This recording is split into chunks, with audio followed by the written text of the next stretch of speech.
નમસ્કાર દર્શક મિત્રો, જી ટીવી ગુજરાતી ન્યૂઝમાં આપનું હાર્દિક સ્વાગત છે। હવે જોઈશું સમાચાર વિગતવાર।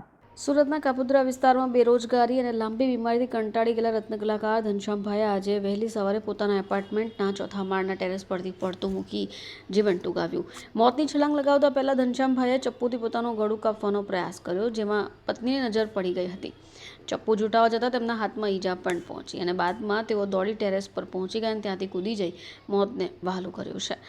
નોંધનીય છે કે ભાવનગરમાં પણ 2 દિવસ પહેલા હીરામંદીને કારણે આર્થિક સંકળામણનો સામનો કરેલા જૈન યુવાને હાથની નસ કાપ્યા બાદ અગાશી પરથી ઝંપલાવ્યો હતો।